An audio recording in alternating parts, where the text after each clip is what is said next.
Arsenal went to the Bernabeu and beat Real Madrid by 2-1. And people thought, hey, Arsenal were going to go in there and defend. No. The very first minute, 7 people in and around the box of Real Madrid. Arteta, what is this man doing? He was not playing any games. But how did they even get here? Because they did not just try to tiki-taka their way into the box of Real Madrid. Instead, what they did, they went direct. The ball would be kicked by David Raya, and then Merino would be there to play the ball to Martinelli or back to Declan Rice or try to find Bukayo Saka, because as we all knew, Madrid were coming in with so much intensity and the fans were behind them, and if Arsenal tried to play the ball out from the back, they would have been in trouble. So now this is the situation. Arsenal were making sure that they are playing the ball long. So if the ball somehow was won by Real Madrid, the second line of pressure of Arsenal was then there, led by Declan Rice. If he wasn't leading the line in terms of a 4-4-2, he was also the very first person to be there when they were attacking the ball. And you can also see Arsenal were very close to each other. Like in this freeze frame here, Merino has the ball, and the person who's closest to him is obviously Gabriel Martinelli, and they can now launch the attack much closer to the box of Real Madrid. You can see here Thomas Partey, the ball is played to him and he hits the ball. The closest people are Bukayo Saka and Martin Odegaard, and then now they can launch the attack inside the area of Real Madrid. By the way, if you're enjoying the video, please do make sure to subscribe to the channel for more content like this. Now we continue to the fact that Arsenal were not just trying to be here and say, oh no, we're just going to kick the ball forward and stay back. But they were also kicking the ball while staying in shape, because it worked last week. If they kept their shape, then they were going to stretch Madrid. And as you can see, the gaps that existed, that were found between the Real Madrid defense were just astonishing. And when this happened, then you'll have Declan Rice finding Gabriel Martinelli wide, who would then take the ball on and try to take the shot. But then Thibaut Courtois was there. You see the same example again. There is that huge gap because Martinelli is holding his width, but at the same time, Rice is making sure that there isn't a 2v1 on Martinelli. So in that way, there's a gap between the right back and the center back. And there's also the gap between the center backs themselves. And in this case, sometimes you'll find that Aurelien Tchouameni would be the one backing in and becoming part of a back four, or sometimes it would be Fede Valverde. But the point is, even though they were in a back five, like in this situation, the situation is they were still outnumbered because Arsenal were keeping their shape.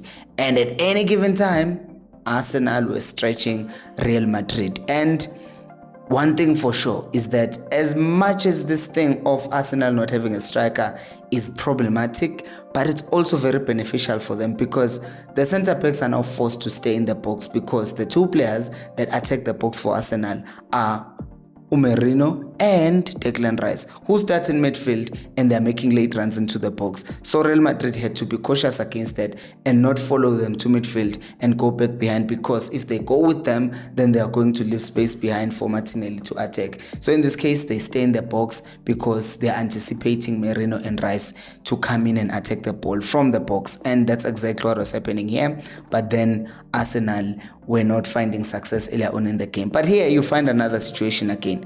Arsenal lose the ball, but look who's here. The three people who step up: Luis Kelly, Kiwior, and Timber. Like, imagine this. We're talking about Kiwior, a center back here. We're talking about Timber, a right back. We're talking about Luis Kelly, a left back. Which means if you're now thinking about who's left, you see that here, how many black shirts can you count? 1, 2, 3, 4, 5, 6, 7, 8, 9. So the only person of Arsenal who's not in this picture is just David Raya and William Saliba. Everyone is committed into trying to attack, and then if they don't win the ball or score from this opportunity, they can then counter press, win the ball, and be in these situations whereby they almost score. And once again, they continued their thing, keep the shape, stretch Madrid, and be able to get these opportunities whereby Bukayo Saka could score. Now we need to now look at the goal and how the goal was scored. So this is the goal whereby now all of these elements that we're talking about, stretching Madrid and doing all of this and that, came together. So from playing the ball long to stretching Madrid to just making the defense confused, this is what happened all together now. So first things first, Bukayo Saka. is there and is taking David Alaba with him, and there is that space. There is a gap between the left back and the centre back. There is a gap between the centre backs themselves, because in this case, as you can see, Tchouameni is part of the back five, making sure that the effect of being stretched by the wingers of Arsenal is not that much, but it's still there. And the secondary problem is that since Moirino is not a striker and his starting position is not striker, he's just outside the box. So he's ready to receive the ball on his own. Tchouameni is like, this cannot happen. So he jumps out and he goes to press him. Now there's an even bigger space behind the defense, and Saka sees that. The next point of this is that now there is a situation whereby, number one, you have Mbappe enjoying the show. Number two, you have Vinicius Jr. also enjoying the show. This is part of a problem with Madrid, because if you look at Arsenal, when they are defending, it's everyone behind the ball. But if it's Madrid, it's 8 people defending against 8 people. And Arsenal were able to find space between them. So Mbappe and Vinicius Jr. were also costing Real Madrid big time when it came to their defensive abilities. Well, it's not even about ability, they just didn't want to do anything. So now you have Asensio looking at Saka because he's thinking, hey, this guy can't receive the ball on his own. But he has a secondary problem. If he goes to Saka, there's going to be space open, because on the top side of your screen, you also see that there's something that is happening. Valverde is thinking, I can't leave Martinelli. If I leave Martinelli, then he's going to get the ball on his own and he's going to score. So with that space being open, Merino then identifies the space and then is like, okay, I'm going to just pass the ball there. Saka runs into that space and then it's a goal for Arsenal. So now if you look from the start of this movement, you have David Raya not ticket-tacking this thing from the back, but he plays the ball forward. Saka, the ball is headed to Saka by Merino, and is in behind that space, and now he's 1v1 versus Alaba, and the defense is still stretched. Mbappe are not coming back. Saka is making his run across, and then eventually he scores the goal. And this is the one time where Arsenal tried to play out from the back. Look at what happened. Yeah, they won the ball, and then they scored. Of course they did. So they were pressing and they were trying to be on Arsenal's faces. But let's look at what Arsenal had to deal with defensively. It starts here. It's a 4-4-2 press. Of course, it's a 4-4-2 press. They were never going to change it. It worked last week, and it never looked like Madrid were going to hurt them, even last week. Next thing is, you see something else with Madrid, is that they were pressed high even. Like, you're thinking that Arsenal were just sitting. They had their moments where they were sitting, but for the most part, if the ball was starting from high up them, Arsenal were then going to engage them and play. But this is the one time where Madrid actually played and looked threatening, because they would lose the ball earlier on in the game and then they were trying to break at pace. They even got a goal, but then in this time around, it was an offside. And we also need to talk about this. There was a game in El Clasico where Mbappe was like found 9 times offside, and seems like he's not learning to hold his run, which is disappointing for a player of his quality. World-class player is still being offside in moments like this. So here's another thing that you need to note as well.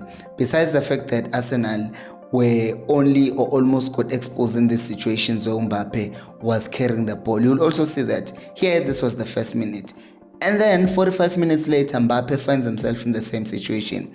He carries the ball, ends up passing it across, and they get a chance that ends up being taken, but then it's blocked.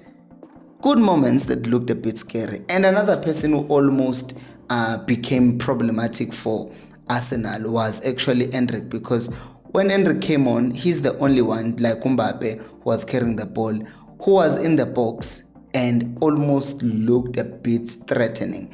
And you understand why, because Endrick is obviously a striker, and this is where he got another chance and then he took a shot, but then again he missed. So what am I even trying to say with this? What I'm trying to say with this is the only chance that Arsenal seemed, or only person they seemed to struggle against, was the proper number 9 in Endrick was brought on. But Madrid were playing without a number 9 because Mbappe is not a number 9 and he wants to play where Vinicius plays, but Vinicius is also not wanting to play as a number 9 and was never going to play as a number 9. So Arsenal then found themselves in that situation whereby they never had to worry about a number 9 attacking them, because then what Real Madrid were trying to do, the whole time is before Endre came on and was getting these half chances, they were trying to just take the ball to Arsenal.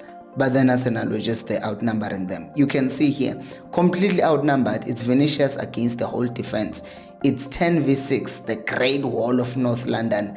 Arsenal just defending. As I said earlier on, Arsenal were all defending, but Madrid, not all of them were defending because, they had two passengers.